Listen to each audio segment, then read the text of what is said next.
The Newshour Special Edition.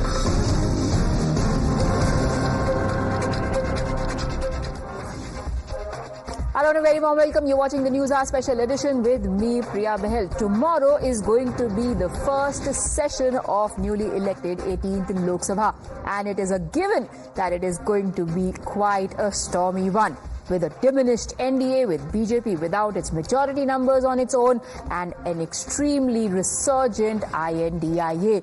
The stage is all set for the opposition to make itself heard even more vehemently than in the last two terms.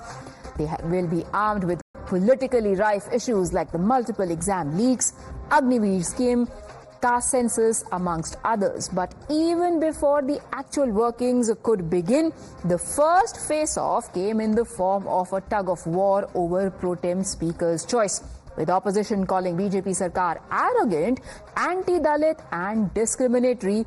Let's take these issues one by one before we set up our debate, which is, if the opposition is ready with its questions, is the government ready with its answers? And one of the issues about which it is being asked the most questions even before the first session, the first day could begin, is the appointment of Pro-tem Speaker. Now, the government has picked Bhartuhari Mahatab as the Pro-tem Speaker for Lok Sabha. The opposition is saying that it is not only a violation of parliamentary norms, as the post should have gone to the senior-most MP, who according to them is Kodikunil Suresh of the Congress, who also is a Dalit leader. Now, Mahatab is a 7-time MP from Odisha, while Suresh is an 8-time MP from Kerala. Before we move on, listen in to all the objections that have been raised by the opposition. Mr. Kodikunil Suresh from Kerala, who is an 8-time MP and a scheduled caste MP, is superseded by the BJP candidate, Mr. Mehta. Why seniority and merit being overlooked? Because he is a Dalit? Because he is an 8-time MP? Because he is a Congress MP? Bharatiya Janata party ने अपना सब कुछ बदल लिया, लेकिन दलित विरोधी मानसिकता नहीं बदल पाए। कितना अच्छा होता अगर एक दलित समाज से आने वाला व्यक्ति, जो वरिष्ठ भी है, सबसे ज्यादा वरिष्ठ 18वीं लोकसभा में, यदि वो लोगों को शपथ दिलाते तो क्या चला जाता इस सरकार का, क्या छीन लेते? लेकिन भाजपा और मोदी की नीयत में विरोध है। कैसा है कि जो काम पहले हुआ, क्या उसी को जो वर्तमान सरकार है उसी को मान के चलेगी? प्रोटेम स्पीकर जो था वो कायदे से सुरेश को होना चाहिए था, के सुरेश को होना चाहिए था, क्योंकि वो सीनियर मोस्ट है और फिर वो दलित परिवार से आते हैं। In case you were wondering what is the importance of the Pro-tem Speaker, for which the opposition is so keen on getting an MP from their ranks to that post, let's first tell you what it is that the Pro-tem Speaker does. In a new Lok Sabha, the Speaker of the House is decided by a simple majority. Now, that can only happen once the MPs have been sworn in. But since tomorrow is going to be the first day, until that happens, a Pro-tem Speaker is chosen to administer some of the important duties. For example, administering the oath to the newly elected MPs. Pro-tem, the word in itself, essentially means for the time being or temporarily. Now, the President also names a panel of chairpersons to assist the Pro-tem Speaker. This time around, however, the opposition has decided to raise issues, and that they have come up with a plan that a panel that comprises of K. Suresh of the Congress, T.R. Balu of the DMK, Radha Mohan Singh and Fagan Singh Kulaste of the BJP and Sudhir Bandyopadhyay of the TMC. The opposition parties in this panel have decided, according to sources, that they will not be assisting Mahatab. एक जगह rule और convention दोनों दृष्टि से हमारा सरकार आदरणीय मोदी जी के नेतृत्व में कोई ऐसा काम नहीं किया, ना रूल तोड़ा गया, ना कोई हमारा परंपरा का तोड़ा गया है। तो कांग्रेस इतना बहुत ही घटिया किस्म का राजनीति जो 2 दिन से कर रहे हैं, कहीं न कहीं जो हमारे पार्लियामेंट्री अफेयर्स मिनिस्टर हैं, उस हमारे नॉर्थ ईस्ट पूर्वोत्तर के एक ट्राइबल कम्युनिटी, सम्मानित ट्राइबल कम्युनिटी से कहीं न कहीं ना तो पूर्वोत्तर के प्रति कांग्रेस पार्टी का सम्मान है और ना ही ट्राइबल्स के प्रति, एसटी समुदाय के प्रति, आदिवासी समुदाय के प्रति कांग्रेस पार्टी के मन में सम्मान है. So is the BJP being arrogant or is the opposition spoiling for a fight? To answer that question, we are now joined by Sanju Verma, national spokesperson of the BJP. Abhishek Banerjee, author and columnist, is with us. Kamruzaman Chaudhary, political analyst, is with us on the broadcast as well. And Dr. Syed Hafiz of the DMK will be joining us in a while from now. My first question to you, Mr. Kamruzaman Chaudhary. What is it that you wanted the government to do that would have been acceptable to the opposition in terms of picking a pro-tem speaker? Priya, first and foremost, you must understand what is the role of the parliament and what's the role of the opposition and the government out here. It's a democratic practice that the parliament belongs to the opposition. Here the government is answerable to the opposition and the country about its action, its policies, about its bills, about what it wants to do for the country in the next 5 years. That's the basic role of the parliament out here. Nothing more, nothing less. By convention, it was always a policy of consultation with the opposition to appoint such posts like the pro-tem speaker that you are coming out and speaking out here.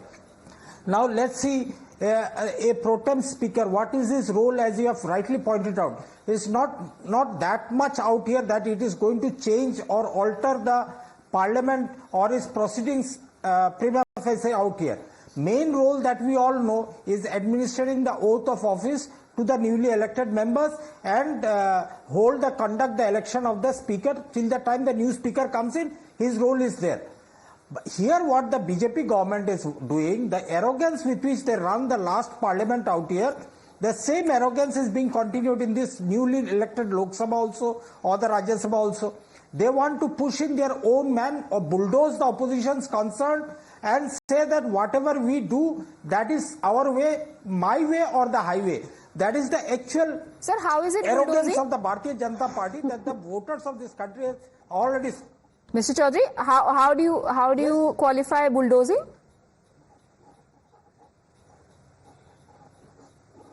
Why not the bulldozing? When the opposition has said the pro-tem speaker has to be the senior-most member of the house, you saw Jairam Rameshji's tweet, you saw the concerns raised by other party members as well as the opposition party members, but nothing is falling or everything is falling in deaf ears in the ears of the government out here. Okay, let's take it one by one. Let Sanju Verma answer that. Sanju Verma, you are being unilateral, you are being arrogant and you are being disrespectful of the conventions by not listening to what opposition is asking you to do. You know, Priya, this is a serious debate and I'll answer every reckless allegation by the other side. But I have to start with this Hindi ka muhavra, bade beabru hokar tere kooche se hum nikle. Bahut mere arman nikle, lekin fir bhi kuch kam nikle. The opposition has simply not been able to digest the fact that Modi 3.2 is a pleasant reality. You can keep debating about the fact that it's a reduced mandate, so on and so forth. But the fact is, Prime Minister Narendra Modi, for the first time in 62 years, is the first Prime Minister to take charge at the helm for the third year running. Point number one. Point number two. Priya, let's be very clear about one thing. There is no such term as pro-tem speaker in the Constitution. The Constitution does not have a provision or a mandate for pro-tem speaker. So the pro-tem speaker's appointment is not something that is validated constitutionally or by law. It is validated by past precedents or convention. So what has been the past convention? The senior most member of parliament is chosen as the pro-tem speaker. Now K. Suresh, whose case is being endorsed by the Congress and the other side, yes, he has been a member of parliament on 8 occasions, but he has not been the longest serving member of parliament consecutively. The key word here is consecutively without any break. K. Suresh lost elections twice, once in 1998 and once in 2004. So while he may have been an 8-time MP, his term has had breaks and pauses and he's not an 8-time MP consecutively. Whereas in the case of Bhartru Hari Mehtab, since 1998, He has been a 7-time MP, but without any break, without any pause, and consecutively. And last but not the least, Priya, I always say that, let's look at the Constitution, which is the guiding preamble on such controversial matters. While the mention of a pro-tem speaker is not there, the Constitution still says that any temporary speaker, while Article 163(2), Article 212, 1 and 2, and Article 180, 180, 1 and 2 of the Constitution, it is entirely the prerogative of the President on the advice of the Prime Minister or the Council of Ministers to decide and appoint who this temporary / pro-tem speaker should be. So the Congress, Rahul Gandhi, Jairam Ramesh and their minions do not have any case on this count because Hari Mahtab's appointment as pro-tem speaker is even constitutionally valid and legally tenable even as per past convention and precedents. All right. Abhishek Banerjee, before I bring you in, Kamruzaman Chaudhary, you wanted to say something? Yeah, basically, the argument that, Mr. Mehtab of the BJP has been elected for the 7th consecutive time, uninterrupted, he never lost the election, so he should be there. But why not consider the case of Ramesh Chandappa, a BJP MP, not a Congress MP? He was also a 7th-time MP consecutively. Why do you think he is not being chosen, Mr. Chaudhary? Mr. Chaudhary, why do you think he is not being chosen? Because that he is a Dalit MP, just because that he is a Dalit MP. Mr. Chaudhary, do you know who was the pro-tem speaker in 2019? That it is my... Mr. Chaudhary, who was the pro-tem speaker in 2019? Basically, the point is not that who was the...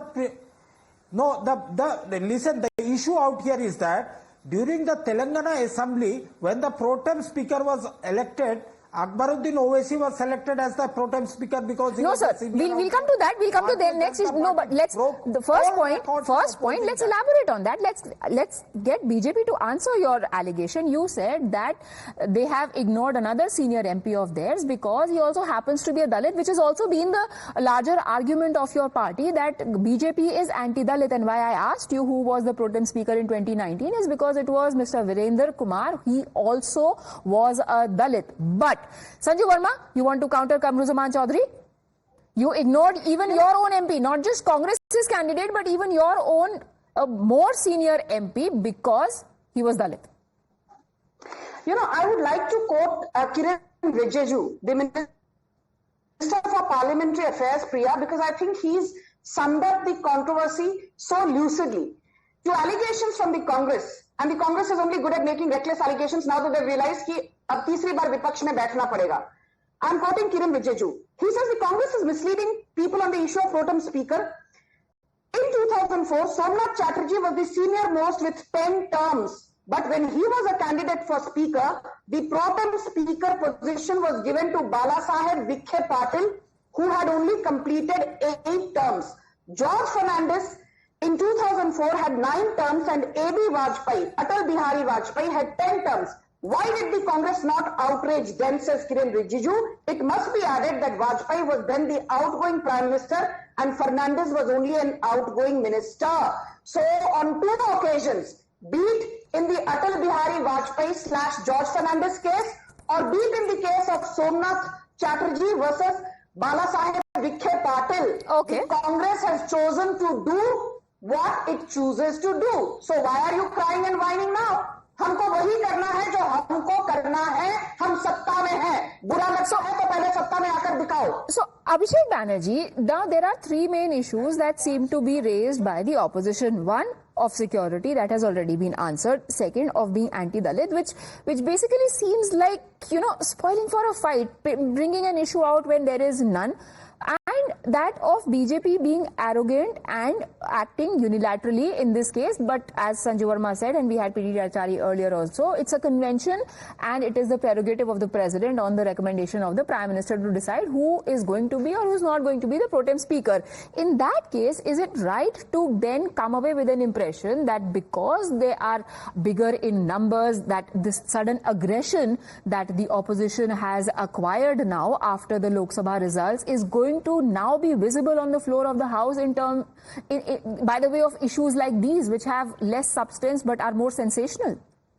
Yeah, what I would say is that on the issue of the pro-tem speaker, the simplest thing we can do is just listen to what the Supreme Court said. I mean, this matter came up in 2018 in front of the Supreme Court, and then the Supreme Court just said that there is no such convention. And yes, I believe the Chief Justice of the Supreme Court at that point did quote the case of Balasaheb Vikhe Patil versus Somnath Chatterjee. So this matter is completely settled. There is no such convention. And when it comes to arrogance, I mean, I find this situation very, very ironic. I mean, on one side, you have a political party which has been rejected 3 times in a row. Instead of humbly accepting the fact that, they have lost the election, they are turning around and saying that, the guys who won the election are arrogant. I mean, I'm not being able to square this and fully understand how this thing works. What I feel is happening is that the Congress is so used to being in power because, there's something we need to understand about how dominant the Congress party has been. Even in the 1980s, the Congress party had 40% vote and the BJP had like 10 or 11% vote. So the Congress has dominated this country for almost 70 years. Till 2017, the Congress was the largest party in the Rajya Sabha, straight away from 1952. It was never behind. And now the Congress is in a position where, they don't even have 100 seats. And you know what I would say? I feel that, the great leaders of the Congress, like Rajiv Gandhi or Indira Gandhi, they would be really saddened today if they saw how happy the Congress is with winning just 99 seats. No, but Abhishek so maybe Banerjee, the Congress should reflect on that. But there is a strategy that's clearly behind the way Congress mainly and its allies have now been coordinating. At least they're having internal consultations. They're deciding how to put the government in the dock over issues. They do not have different opinions. And when it comes to, matters like portraying BJP or the government to be anti-dalit, irrespective of what the peg of their opposition or their narrative is, it seems to be working in favor of them. The BJP did not get a Dalit vote this time around, which is why probably the Congress now thinks it a good strategy to pick more and more issues and probably build on that narrative further. It's working for them. It is certainly possible because one thing we have to understand is that the Modi government is now in its 3rd term, it is in completely uncharted waters because no government in living memory has lasted this long. Nobody remembers 1962. So now what will be the BJP's communication strategy? What will be the opposition strategy? That's all up in the air. And we are going to see an unprecedented 5 years because nobody really knows what the strategy from either side has to be because there's no blueprint, there's no playbook, there's no precedent. Everything has to be just completely new.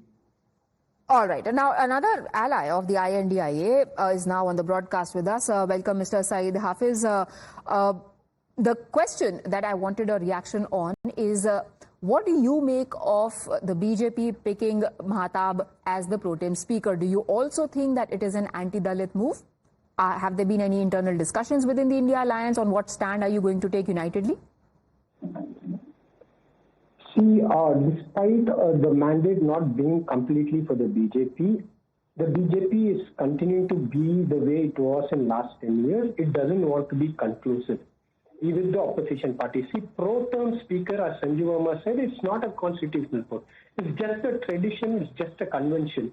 So it does not have to be so affirmative on what they believe, who they want to select or things like that. So in practicality, we have a convention and tradition of selecting the MP who has served the longest term in the House, and that happens to be a Congress MP.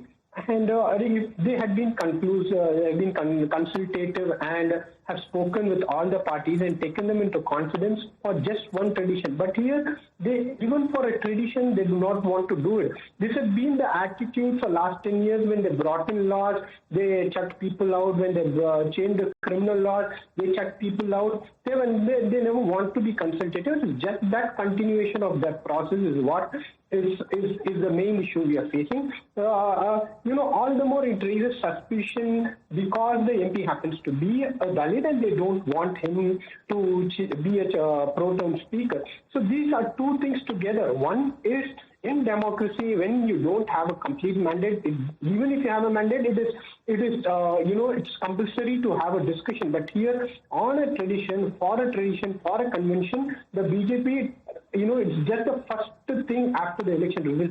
Even in this, their attitude is is, it's unilateral. They don't want a bilateral discussion. Hence, okay. So the larger allegation against the BJP Sanju Verma is that you are used to acting unilaterally. The other example that is being cited is that you don't even care to choose a deputy speaker, a post that, conventionally is given to the opposition for the last two, in 2014 term, in fact, you did give it to your own ally, but in 2019, the post was empty. In 2020, when the Congress, in fact, Adhir Ranjan Chaudhary wrote a letter asking for the post to be given to the opposition, it was still kept empty. And if constitutional experts are to be believed, it is unconstitutional. How do you respond to the charge of being disrespectful to the norms then? Priya, I think the Congress or its allies like the DMK are the last people on the planet who should be giving a bhashan or a certificate to the BJP on constitutionality or unconstitutionality of the steps taken by the BJP. In 48 hours from now, on the 25th of June 2024, we would have completed 49 years of the horrific emergency imposed by Indira Gandhi on 25th June 1975. The Press Council Act was disbanded. H.R. Khanna, who was supposed to be the Chief Justice of the Supreme Court, was overlooked in the place of Justice Mehtab simply because H.R. Khanna had given a dissenting opinion and had castigated Indira Gandhi in no uncertain terms. तो यहाँ बैठकर DMK को मैं कहना चाहती हूँ, पहली बात तो ये अपना भाषण बंद कीजिए. And for all those Priya who are saying that the BJP is anti-dalit, because now I see that the entire narrative has shifted from speaker, deputy speaker, pro-tem speaker to the fact that the BJP is anti-dalit. Are you kidding me? I am horrified. More than 200 people are still in the ICU. More than 56 people are dead thanks to the illegal Hooch tragedy in Kallakurichi in Tamil Nadu. MK Stalin thinks by giving 5 lakh or 10 lakh rupees, you have done enough. What about the kith and kin of these 56 people who are saying that they lost their near and dear ones for no rhyme or reason? You should be ashamed. Quick answer, Hafiz Saeed. The Dalit card. I too have been doing debates on this Hooch tragedy. Our representatives have been coming for last 1 week and we have had endless discussion on it. Now BJP is bringing something which is out of the topic. If that is the case, then we can talk about the railway accident which happened, which the Prime Minister is yet to talk about. And we will do that. It's very interesting you mentioned that. We will do that. But right now, I really have to take a very quick break. Gentlemen and Sanju Verma, do stay on with me. We'll come back in another 2 minutes and we will discuss train tragedies. We'll discuss Kallakurichi as well. And the most burning issue of the day, the NEET, N.T.A, NET mess that will definitely find a lot of heat being generated on the floor of the House as it convenes tomorrow and meets for sessions. Taking a very quick break. Welcome back, and let's now talk about the NEET controversy that has dominated the political discourse over the last few days. The CBI has now started investigating the alleged irregularities, the paper leak, as well as other allegations. Teams have now been sent to Bihar and Gujarat to gather inputs from the local police. NTA DG Subodh Kumar has been shunted, and an expert panel is in place to recommend reforms in both the National Testing Agency as well as the overall education system. But is all this enough? The answer is no, especially if you ask the opposition. They've accused the government of playing with the future of the youth. Congress to Samajwadi Party to left to the TMC on the eve of Parliament session. Opposition is stepping up the demand now for Education Minister Dharmendra Pradhan to put in his papers. The government sources, however, say that the role of private coaching centers in the protest is also under scanner amongst other things, and that its priority is not politics but the benefit and future of lakhs of other students who were not involved in these malpractices. एक रात पहले ये घोषणा कर देना कि अब exam नहीं होगा, ये सरकार एग्जाम नहीं करा पा रही है। नौजवानों के बीच ये सरकार अपना विश्वास पूरी तरह से खो चुकी है। जो शिक्षा मंत्री आज से 4 दिन पहले एनटीए को क्लीन चिट दे रहे थे, अब एनटीए के डायरेक्टर जनरल जो एग्जाम्स के हैं उनको हटा रहे हैं। नौजवानों के बीच ये सरकार अपना विश्वास पूरी तरह से खो चुकी है। डायरेक्टर बदलने से कोई होने वाला नहीं, कुछ होने वाला नहीं है। मंत्री बदलने चाहिए। पहले मंत्री महोदय ने कहा था कुछ गड़बड़ है ही नहीं, फिर कहा था कुछ गड़बड़ हो सकती है, और कल 24 घंटे जब थे एग्जाम के लिए, तब परीक्षा ही पोस्टपोन कर दिए। और जो ये गड़बड़ी चल रही है, कहते हैं 1 नेशन 1 पोल, 1 एग्जाम नहीं कर पाते। जो आदमी बैठे बैठे क्लीन चिट देते, सड़कों पर बच्चे आए, उनका आक्रोश आया, उसके बाद कहानियां गढ़ने लगे कि थोड़ी विसंगति हम देखेंगे। अब क्यों कर रहे हैं आप? ये एनटीए में फ्रॉड है। धर्मेंद्र प्रधान जी को इस्तीफा दे देना चाहिए।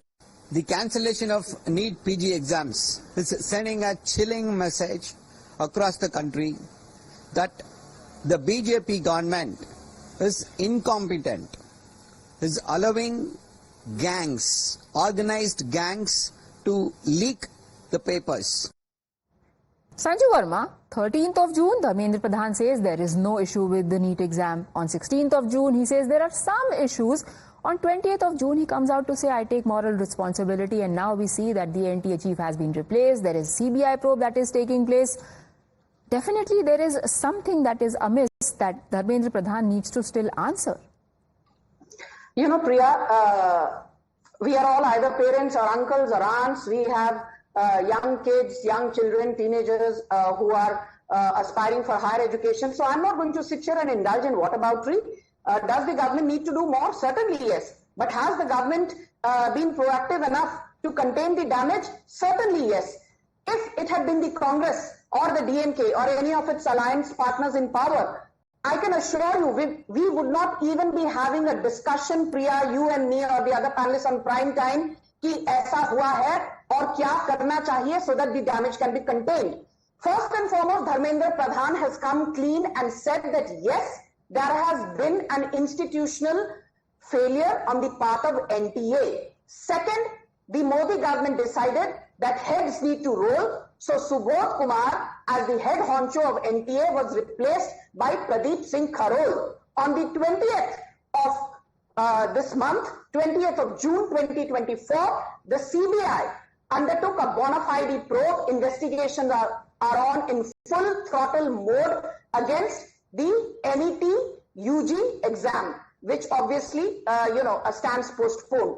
On the 22nd, the Modi government also initiated formation of a high-powered committee under the aegis of the former ISRO chief K. Radhakrishnan to ensure that going forward, there is an element, in fact, a whole lot of transparency, accountability when it comes to competitive entrance examinations in higher education. But most importantly, I think what is the biggest step is the fact that Draupadi Murmu, the president, has ensured notification of the Public Examinations Act 2024, which was passed in February earlier this year, to ensure that errant behavior and people who engage in fraudulent practices, the imprisonment time could be anywhere between 6 months to 10 years and a fine of anywhere between 10 lakhs to 1 crore rupees. So I think some measures are in place to ensure that the damage... Yes, but Sanju Verma, is it not too late for the government to swing into action? The very law that you're speaking about, it was passed in February. What was the government doing? Were they waiting for leaks like this to happen to then notify that very law? Had it been in place, none of these culprits that have come to fore right now will be under the ambit of this law because it is not retrospective. Had it been in place, perhaps we would not have had these instances taking place. Priya, that's a very relevant question, but I'm sure, with no offense to you, you know, the elections, Lok Sabha 2024, started in April, went on all the way till the 1st of June, started actually precisely on April 19th and went on till the 1st of June 2024. The model code of conduct came into place 1 month prior to April 19th, somewhere around the 17th or 18th of March. So for the president to have notified a law when the model code of conduct was just about to come into place, had it been done then, the opposition would be now saying, "Arey, ये तो MCC के पहले इतना बड़ा law जो government ने notify किया है, प्रेसिडेंट उसको ऑर्डिनेंस के द्वारा लाने की कोशिश कर रही है, संविधान खतरे में है." So we could not have done it had we even wanted to. Okay, Kamruzaman Chaudhary, are you convinced with that explanation? And number one, number two, how do you plan to raise this matter on the House, on the floor of the House? Priya, I am requesting you to please open your phone lines so that the viewers, the listeners will tell you whether anybody is convinced in this country, the 140 crore people, against whom the fraud is being committed by the Bharatiya Janata Party committee. This same panel, Sanjeev Verma says that because of the election, the bill that she brought in, the act that was passed, could not be notified. Then how come the Citizenship Amendment Act were notified in the middle of March? These are all lofty arguments. You know, Priya, the most importantly, what is there is that the honeymoon period of the 1/3 Prime Minister, who is surviving on borrowed time, has completely lost where his priorities lie. अरे please madam चुप करिए सुनिए पहले, अभी सुनने का time है आपका, चुप करिए, जितना हरा नहीं करना था. Sanjeev Verma, Priya, you know the most important surprising thing out here, this one let me finish my point, Priya. You know, where is the education minister of this 1/3 Prime Minister now? Despite this huge crisis, Devendra Pradhanji, the Honorable Minister of Education, is in Haryana campaigning for the Bharatiya Janata Party, campaigning for his elections, assembly elections that is coming out there, and is praising 1/3 Pradhan Mantri. Sanju Verma, you voted for 1/3 Pradhan Mantri. The priorities are still not in place. These are the priorities where the government has out here. Priya, now can I, because you know he's been using abusive language, please I go do not want to engage in abuse on your show. Can you ask this man to now please shut up? Sanju Verma, let's all maintain the decorum. Please go on. No, decorum did he maintain any decorum, Priya? I said let everyone do that. Yes. Please go on. Abhi suniye. I did not want to make this personal because Priya is having a very sane and serious debate. Rahul Gandhi, तीसरी बार fail आपके Pappu.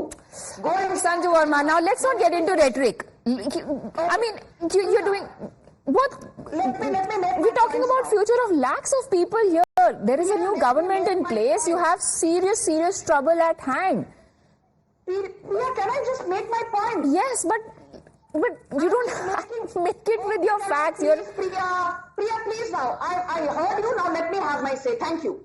If he abuses the Prime Minister, he is not going to be given a free run. I'm extremely sorry to say this, but you know, I will not have somebody sitting on your panel in the midst of a serious debate and take off on the Prime Minister when I did not take off on anyone from the opposition. I was sticking to hard data. But let me tell you this. I said Subodh Kumar has been replaced, the head of NTA. I also said that a high-powered committee has been instituted. I also said that Dharmendra Pradhan, the education minister, and Govind Jaiswal, the education secretary, have said that more steps will be taken to ensure that, you know, more than 10 million, actually 1 crore students sit for various kinds of entrance exams when it comes to higher learning, and they will ensure that transparency and accountability are the key words. Point number 4, the Economic Offences Unit of Bihar has swung into action to ensure that Tejashwi Yadav, his confidant Pritam Kumar's confidant Pradeep Kumar's confidant Sikandar Prasad Yagyendu, all the people who have been accused of actually ensuring that the NEET exams became a nightmare for young students, okay, brought to book. But all right, just one question, Priya. Let me finish in 10 seconds. I'm saying hold the BJP to accountability because we are the government in power. But does the Congress have any moral authority? Forget political authority. 2020, 2021 and 2022, 3 saal लगातार Rajasthan eligibility entrance exam. Ashok Gehlot was the chief minister. 40 lakh students. Their career was on the verge of helplessness. Ma'am, perhaps that is why they were thrown out of power, and now the BJP government is in place in that state. But Mr. Hafiz Saeed, bringing you in on that matter. Tomorrow, when the parliament convenes, how do you plan to take up this matter? Are we going to see engagements with the government? Because what the sources are telling us that the government is ready to answer all those questions. Is there going to be a sane discussion, or is there a floor strategy that is already in place when it comes to the I.N.D.I.A, and all we are going to see is more disruptions, placards and hangama? No, see, the onus lies on the government of the day to run the house peacefully, because we know we had to bring in a no confidence motion for the Prime Minister to come and talk about the Manipur issue and Manipur burning. So the government has to be more accommodative and more consultative, and when it comes to talking about real issues, they should give time for the opposition to talk on issues that are burning. So NEET is a very serious issue. They said that they have taken action, but why did it take 20 days? First few days they were denial, they were defending the NTA, they were saying NTA was the best thing to do. Now, no matter whatever law you bring in, the manning of the system is the biggest problem. There is an institutional capture where the competency is not the primary thing which the BJP is looking when it comes to appointment of key positions. That is where the problem happens. There are very many potent and more senior person who could have handled NTA. But the choice of manning the system comes from if they are loyal to the BJP, if they are allied to the RSS, if they will be loyal to the BJP in future, or it is a reward for people in the service that favored the BJP.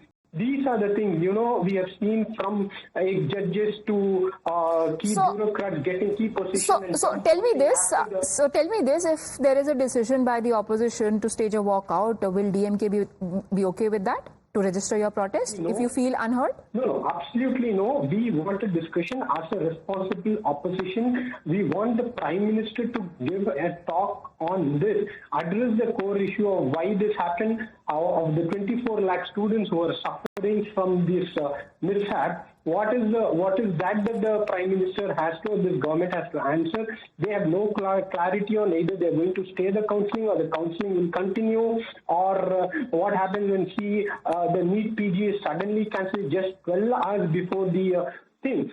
First you postponed it to July 7 and then you preponed it to June 23. It requires, as a doctor, it requires a lot of preparation, meticulous planning to take holidays to come for entrance exams. Yes. And the centers are not. And we know what it takes for the students to prepare for the exam. But right now we're talking about you and your party's strategy in the House. But Mr. Saeed, let me just play out what you have said earlier in the day about what the opposition in Tamil Nadu did today when they were talking about another very significant issue, the Kallakurichi Hooch tragedy. Listen in and then I'll come back to you for your response.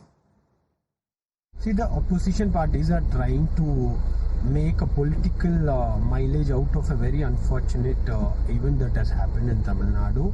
I can understand the demand for the protest if there are no voices from the opposition.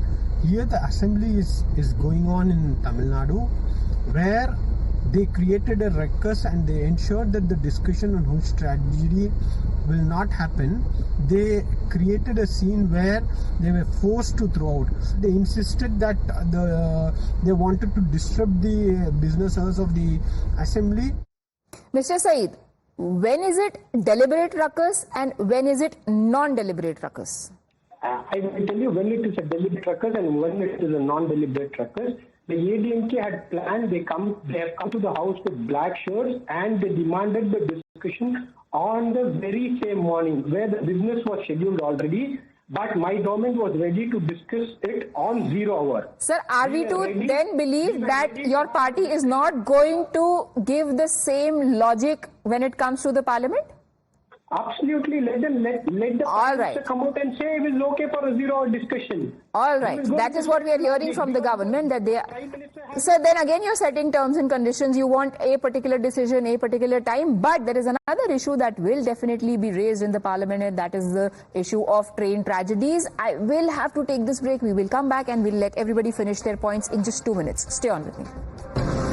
Now to the next issue over which the government and the opposition have been on collision course. It is that of safety, or rather the lack of it, in Indian Railways. On the 17th of June, a freight train rammed into Kanchenjunga Express, a passenger train in Darjeeling. The collision took lives of at least 10 people, raising questions once again on the safety of passengers and the accountability of the centre. The Railway Board confirmed that the freight train had jumped signal, which led to the loss of lives. However, the opposition has been consistently saying that the recent spate of incidents and accidents are just proof of a rampant mismanagement and negligence under the N.D.A. government. They have demanded the resignation of the Railways Minister as well. Now, starting with you, Kamruzaman Chaudhary, is this going to be on your agenda tomorrow? Yeah, of course, a number of issues. I told you, Priya, in the first place, the government is answerable to each and every issue that is plaguing the nation. Be it the railway safety issue, be it the incompetence of the education ministry, or be it the removal of the real minister. I will rather call him rather than a railway minister. You first see the hierarchy of the one-third Prime Minister in the last two terms. What he did was, he first removed the railway budget from the main budget, amalgamating with the main finance budget out here. This is one hierarchy that we used to do the railway budget right from independence till date. The safety of the railways is paramount to anybody in this country. Now what he did was, he introduced all those trains like Vande Bharat for the rich and elite. But he gave little importance to the core issues that are plaguing the railways.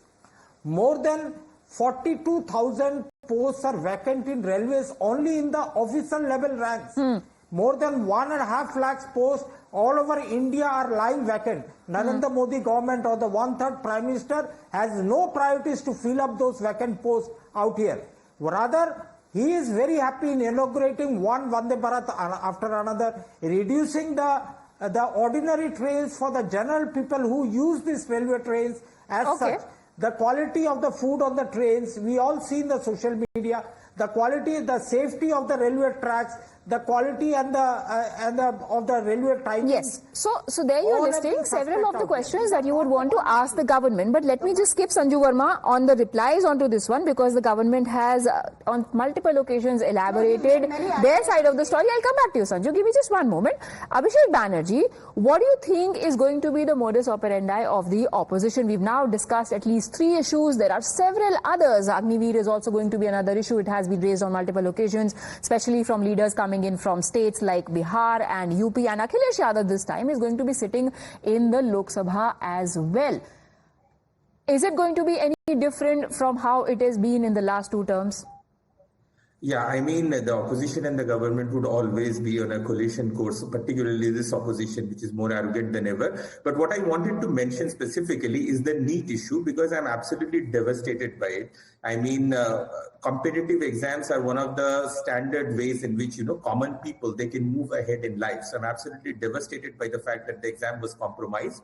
But now it is very important. The good thing is that, there is some serious change in the N.D.A, but not just at the N.D.A, all across the country, state exams as well. We have seen that there have been paper leaks. We really need a national conversation on this issue, go beyond the political mudslinging and come up with real solutions, maybe some real unorthodox solutions. I mean, that thing that I can propose off the top of my head, it may sound crazy, is that we need to get the coaching centers under control.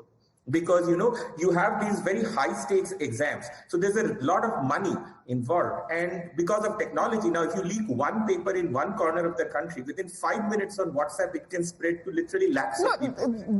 That may be right, Mr. Banerjee. But the question here is, can those solutions be discussed on the floor of the House, with the opposition being as belligerent as they are, and the government... well, it's going to give the same arguments as it has given in the last 2 times. You follow the rules, we'll follow the rules. I don't see much hope on that. I hope there is some way that, there are examples. There are examples of hope. For example, if you look at the GST Council, it is still a very, it's really a bipartisan or tripartisan, or however you want to call it, a multi-partisan thing. And it had its meeting, I think yesterday also there was a GST Council meeting, and the center has only like 35% in the council, I think. And the rest are all the other states. So if there is political will, the opposition and the government can still work together as they do in the GST Council.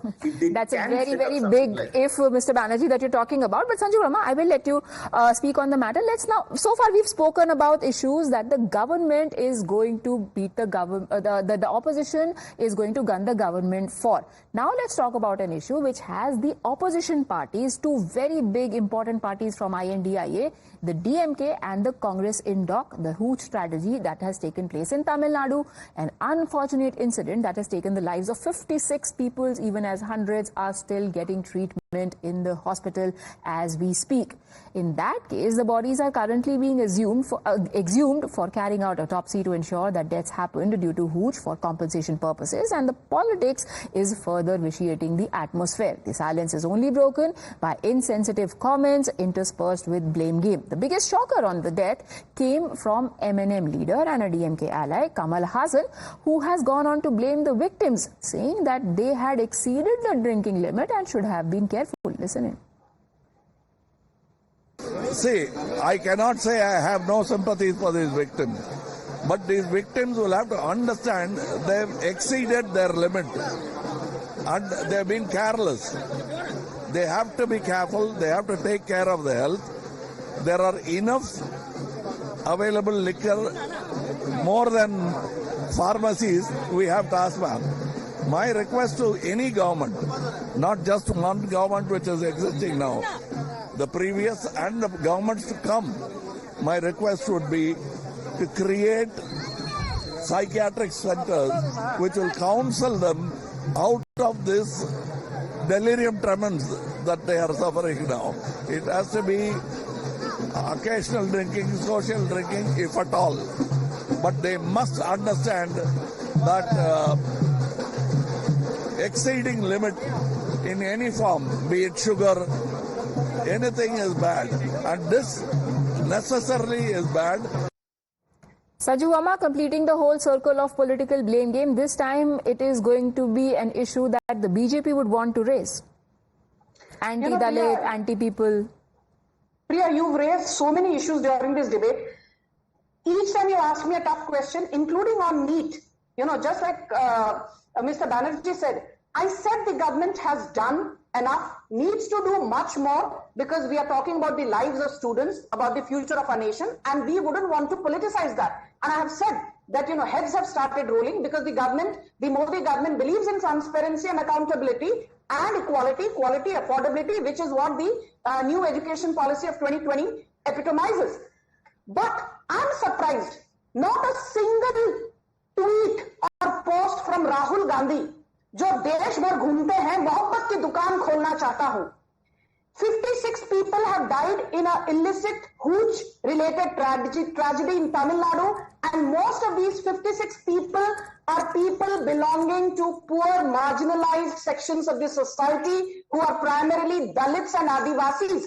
एक तरफ आप कहते हो राहुल गांधी दलितों के साथ खड़े हैं, राहुल गांधी ओबीसी के साथ खड़े हैं, राहुल गांधी आदिवासियों के साथ खड़े हैं, तो राहुल गांधी जी थोड़ा ध्यान Hooch tragedy पर भी फरमाइए. Okay, I'll have to interrupt you, Sanju Verma. I've got the last minute and a half left, so I'll have to give 30 seconds each.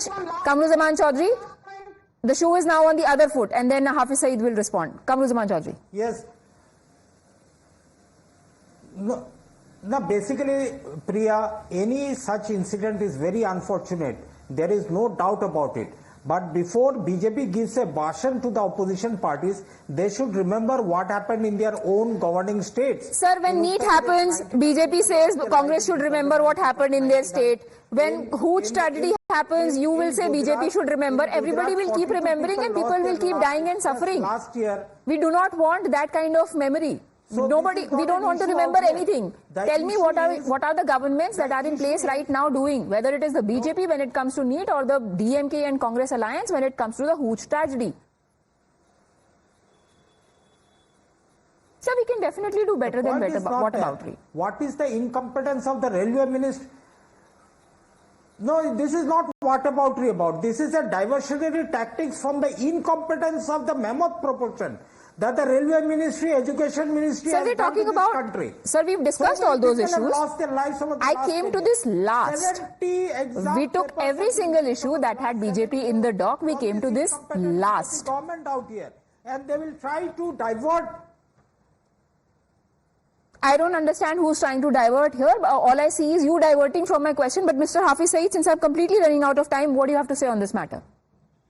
I think this is unfair. I should have gotten a little more time to talk about this Hooch strategy because it primarily involves my government, but it's okay, it's a time constraint. I understand and I respect it. But see, unlike the other parties or the other governments, our chief minister or the government did not shy away. They took up the moral responsibility. They said, yes, it is something which is unfortunate. It should have been avoided. We don't want to justify this. Okay, having said that, we are completely sympathetic and empathizing with the victims. That is why the government has come up not only with ex gratia and taken up the responsibility of education of the kith and kin of the parents who have died till the higher secondary level. Let's hope we'll get more answers as the parliament convenes tomorrow. But I really have to ask one final question to Abhishek Banerjee. Now that the conventional protest site has been, well, to quote the opposition, dismantled by the government, there are no statues. Do you think the opposition would have come up with another place to stage protests outside the house, Abhishek Banerjee? Where do you think we are going to see them sitting now? There are so many avenues left for protest that, particularly social media. I mean, those conventional things really mean very little at this point. But one thing that I would repeatedly say is that what really affected me most over here were all the issues that were discussed was the NEET issue. Because, you can call it a personal bias, but when I see those aspirants and I see myself from 20 years ago, and it really breaks my heart. All right. So that is really important. Right, one really hopes that the issues are priorities and not sensationalism, loud protests and unnecessary debates instead. Debate is welcome anytime, of course, but not unnecessary arguments that only are meant to create headlines and not actual outcomes. Thank you, everyone, and Sanju Verma for joining me. We take a very quick break.